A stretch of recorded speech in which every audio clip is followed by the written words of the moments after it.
In the topic of cyst, we have continued about the odontogenic keratocyst.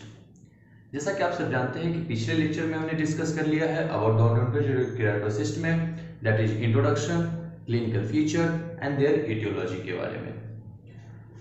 Introduction में मैंने आपको बताया था, जस्ट क्विक रिवीजन करते हैं। इंट्रोडक्शन में आपको बताया था about the keratin flakes, clinical feature बताया था that is there is age, sex, site जो है वो मैंडिबल ज़्यादा होता है और यह एमिलोब्लास्टोमा को रिजेंबल करता है।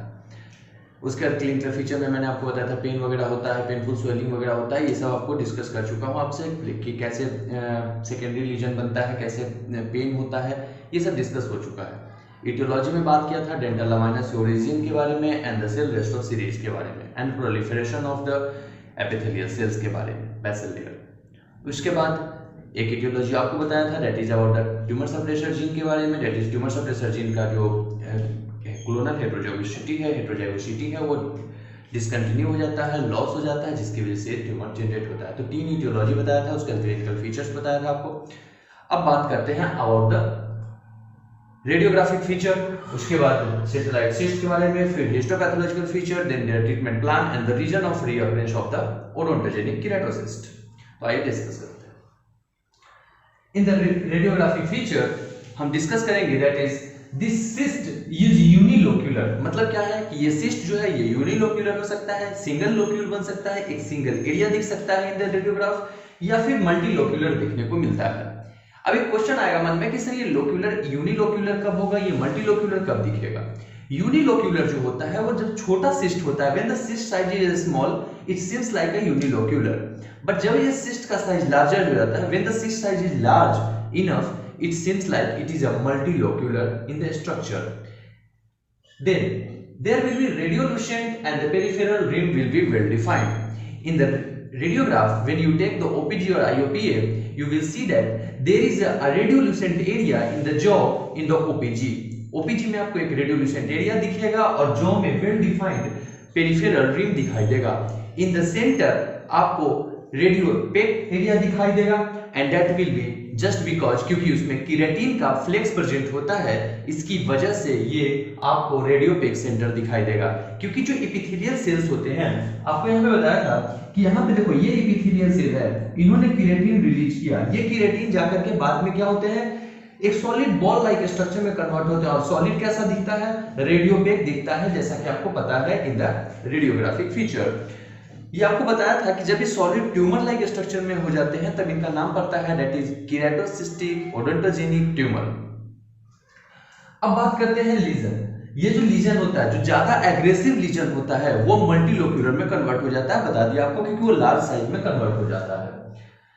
Sometimes this multilocular radiolucent OKC represent a central cavity having satellite cyst. कभी-कभी क्या होता है कि जो मल्टीलोक्यूलर जो सिस्ट होता है ओडोंटोजेनिक केराटोसिस्ट, इसमें एक सेंटर में क्या होता है एक सैटेलाइट सिस्ट हमें विजुअल होता है, एक कैविटी ल्यूमेन के अंदर एक सैटेलाइट सिस्ट विजुअल होता है, डॉटर सिस्ट भी इसको कहते हैं। तो इसके बारे में मैं अभी आपको 2 सेकंड के बाद बताऊंगा कि सैटेलाइट सिस्ट या डॉटर सिस्ट किसको कहते हैं। तो ये हमारा दैट इज हनीकॉम्ब लाइक और सोप बबल लाइक स्ट्रक्चर दिखेगा, that will be just because similar to the, not because, that will be similar to the ameloblastoma. इसलिए कहा जाता है कि the OKC radiographic feature resembles the ameloblastoma in the site, in the age, in the sex, and in the radiographic feature OKC resembles ameloblastoma। और कभी-कभी यही differential diagnosis हम लिखते हैं कि एमिलोब्लास्टोमा भी हो सकता है। उसके बाद यूनिलोक्यूलर ये देखने को मिलता है। समटाइम्स यही OKC resembles dentigerous cyst। अब ऐसा क्यों कह रहा हूं कि डेंटिजियस सिस्ट की तरह क्यों दिखेगा, इट इज जस्ट बिकॉज क्योंकि जो डेंटिजियस सिस्ट होता है, याद करो आपको मैंने लेक्चर में बताया था कि डेंटिजियस सिस्ट जो होता है उसमें क्या होता है कि जो क्राउन पोर्शन होता है, अनइरप्टेड टूथ का जो क्राउन पोर्शन होता है वो भी इन्वेलप्ड होता है बाय द सिस्ट। क्योंकि ये जो सर्कमस्क्राइब्ड वैरायटी बताया था आपको OKC का, आपने अगर ये लेक्चर नहीं देखा तो आप YouTube पे देख सकते हैं, मेरा लिंक में डिस्क्रिप्शन लिंक में आपको दे दूंगा उसका लिंक। तो आप देखोगे कि क्राउन जो होता है वो बिल्कुल इन्वेलप्ड होता है in the circumscribed type of dentigerous cyst. तो सेम वैसा ही यहाँ भी देखने को मिलता है, the crown of retained tooth will be present, मतलब जो क्राउन होगा वो भी इन्वेलप्ड होगा। उसके अलावा जो लीजन प्रेजेंट होगा, जो यह ओकेसी का लीजन होगा, ओडोंटोजेनिक केराटोसिस्ट का जो लीजन होगा, it will be present near to the crown और द अनइरप्टेड टूथ और डेंटिजियस सिस्ट, इसलिए हम कहते हैं कि it mimics the dentigerous cyst. तो सेकंड डिफरेंशियल डायग्नोसिस क्या हो जाएगा? डेंटिजियस सिस्ट। फर्स्ट हो गया एमिलोब्लास्टोमा।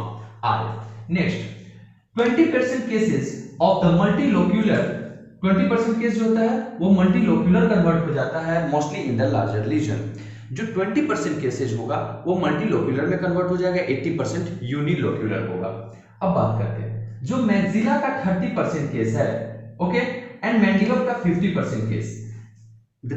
30% case of maxilla and 50% case of mandible shows that there is buccal extension or the lingual extension। मतलब क्या कहने का, जो मैक्सिला है वो बकल एक्सटेंशन शो करेगा, मैंडिबल क्या करेगा? लिंगुअल एक्सटेंशन शो करेगा, और 30% मैक्सिला जो है वो शो करेगा दैट इज द मल्टीलोक्यूलरिटी।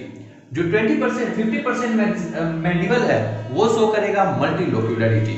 तो ये टोटल था हमारा अबाउट द रेडियोग्राफिक फीचर। अब जो मेन रेडियोग्राफिक फीचर होता है, चूंकि देखो आपको बताया था क्लिनिकल फीचर में कि ये बोन को इन्वॉल्व करता है। जो बोन का जो कॉर्टिकल एक बोन का एक्सपेंशन होता है, जब कॉर्टिकल बोन का एक्सपेंशन होगा तो उससे क्या क्या इफेक्ट पड़ेगा वो सब कुछ देखने को मिलेगा हमारे रेडियोग्राफिक फीचर्स में।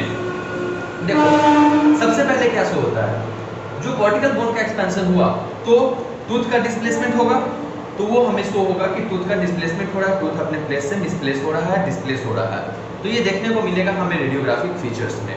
इसके अलावा scalloping of the border of the cyst will be present. ये बॉर्डर जो होगा that will be like this, ये scalloping of the border will be present like this. इसके अलावा root resorption of the adjacent tooth will be present and it will be shown in the IOPA और the radiograph. इसके साथ साथ neurovascular bundle, that is neurovascular bundle में भी हमें क्या होगा? डिस्प्लेसमेंट होगा, कंप्रेशन शो होगा। आपको याद करो क्लिनिकल फीचर जो मैंने फर्स्ट लेक्चर में बताया था, उसमें बताया था कि जो ट्राइजेमाइनल नर्व का जो इंफीरियर एल्वियोलर नर्व ब्रांच होता है या फिर मेंटल ब्रांच जो होता है इंफीरियर एल्वियोलर नर्व का, वो क्या होता है जब कंप्रेस होता है and they supply the lip and the tooth.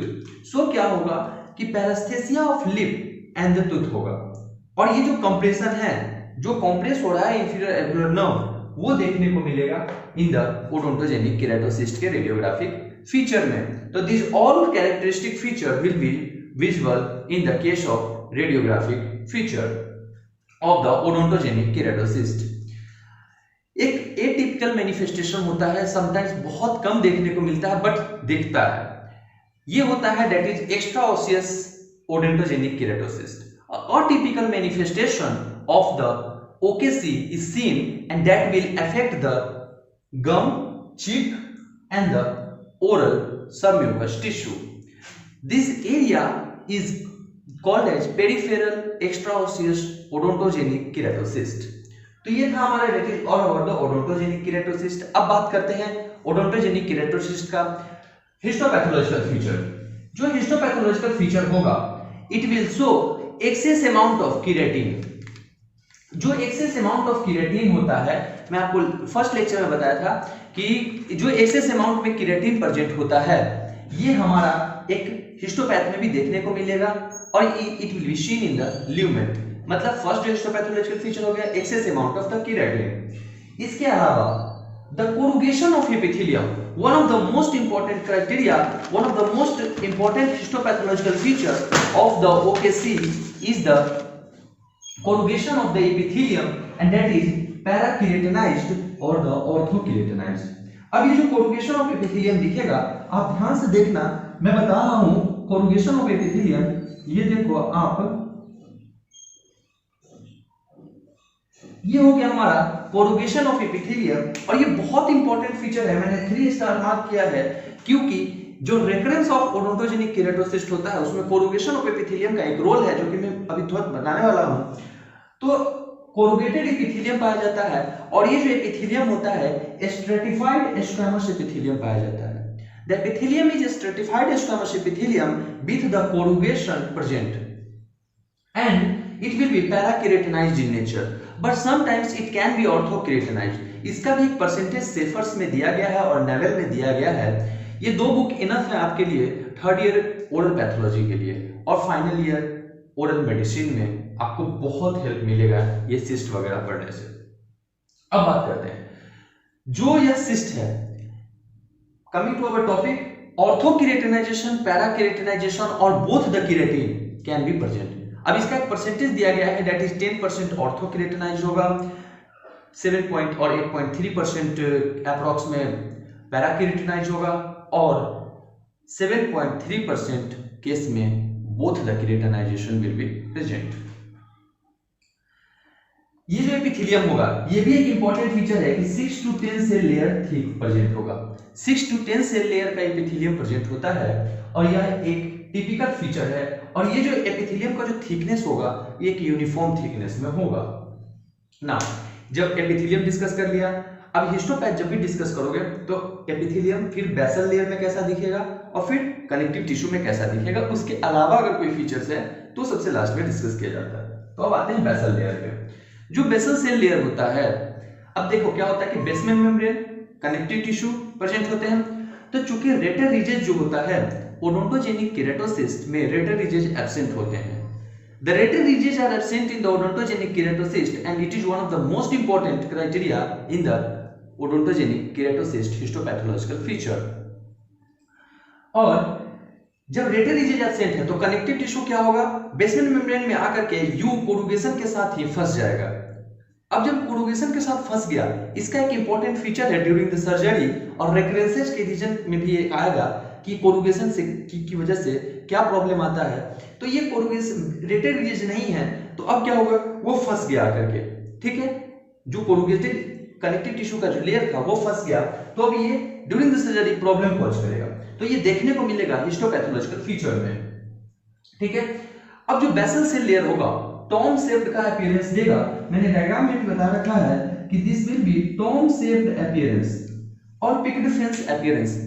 Shepherds ये वर्ड यूज करता है और आप अगर एग्जाम में यूज करते हो तो मार्क्स फेचिंग होता ही है कि जो बेसल सेल लेयर होता है that will be tomb shaped layer और the you can say picket fence appearance. उसके बाद कनेक्टिव टिश्यू पे बात करते हैं। कनेक्टिव टिश्यू में डॉटर सिस्ट और सैटेलाइट सिस्ट देखने को मिलता है। डॉटर सिस्ट या सैटेलाइट सिस्ट मैंने बना रखा है, आप यहां पे फोकस करो, ये डॉटर सिस्ट और सैटेलाइट सिस्ट देखने को मिल रहा है।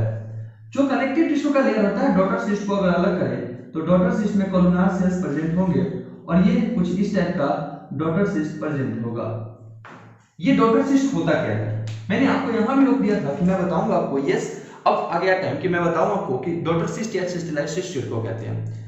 जब ये डॉटर सिस्ट या सैटेलाइट सिस्ट क्या होते हैं, जो ओरिजिनल सिस्ट था उसका कोई पार्ट टूट के रह गया, उससे एक छोटा सा सिस्ट का जनरेट हुआ, यही डॉटर सिस्ट कहलाता है। अब होता क्या है, when the surgeon or the oral and maxillofacial surgeon or the general surgeon try to remove this cyst, a small part of the basement membrane get detached from the cyst and leaves behind, and that will form a new cyst that is called as the satellite cyst या फिर daughter cyst. समझ में आ गया कि छोटा सा एक cyst का पार्ट बच गया, वही एक नया सिस्ट को जनरेट करेगा and that will be called as a daughter cyst. और ये daughter cyst reason of recurrences of OKC होता है। अब चूंकि मैंने आपको बोला था कि एमिलोब्लास्टोमा लाइक सेल्स होते हैं, तो पैलिसेडेड बेसल लेयर या polarised basal layer cells present होंगे। एमिलोब्लास्टोमा में आपको याद होगा पैलिसेडेड बेसल लेयर कहने का मतलब होता है कि जो ये मान लीजिए सेल है, कोलुनार सेल्स हो गया, टॉल कोलुनार, तो इसका जो एपिथेलियम होगा, इसका जो न्यूक्लियस होगा, न्यूक्लियस होगा ये वो, मतलब क्या होगा, नीचे एक वैक्यूलेटेड स्पेस क्रिएट होगा, ये वाला जो एरिया हो गया ये वैक्यूलेटेड स्पेस क्रिएट हो जाएगा और ऊपर में एपिथेलियम चला जाएगा, that will be called as palisaded और पोलराइज्ड न्यूक्लियस। कोलेजन फाइबर में फाइब्रोब्लास्ट प्रेजेंट होंगे, ये तो कॉमन है, हर सिस्ट में प्रेजेंट होता है। उसका डर्मेटोइड फॉर्मेशन इज प्रेजेंट। उसके बाद मैंने आपको क्लिनिकल फीचर बताया था कि on the FNAC you will find that a straw color cheesy like material will be present, viscous material will be present and that will be keratin। और ये colour क्या होगा, straw color fluid will be present। तो ये तो था हमारा that is about the odontogenic keratocyst के radiographic feature, about the satellite cyst histopathological feature। Now come to the region of recurrences of OKC, you can note it down। The region of recurrences of OKC मैंने आपको बताया है बीच बीच में, लेकिन एक बार summarise करता हूं कि the reason of recurrences of OKC, first is the corrugated epithelium. First is the corrugated epithelial layer. Second is the, क्योंकि corrugation रहेगा तो क्या होगा, सर्जरी में प्रॉब्लम करेगा, उसकी वजह से क्या होगा, छोटा सा पार्ट रह जाएगा और उसकी वजह से एक नया सिस्ट जनरेट हो सकता है। तो रीजन ऑफ रेकरेंसेस, पहला corrugation of epithelium. Second is the rete ridges का एब्सेंट। जब रेटेड रीजेस एब्सेंट है, मैंने आपको बता चुका हूं कि इस तरीके से आके फंस जाएगा, सर्जरी में प्रॉब्लम क्रिएट करेगा और एक नया ओकेसी को जनरेट करेगा। Third is the daughter cyst और सैटेलाइट सिस्ट। बता दिया आपको ऑलरेडी कि डॉटर सिस्ट, सैटेलाइट सिस्ट क्या होते हैं और उसके बारे में कैसे वो रेकरेंस करते हैं। देन इज द फ्रैगुल और वीकेंड एपिथेलियल लेयर। जो फ्रैगुल और वीकेंड एपिथेलियल और कनेक्टिव टिश्यू का जो लेयर होता है, उसकी वजह से भी एक नया सिस्ट का जनरेशन हो सकता है और ये भी एक बहुत बड़ा फैक्टर बनता है।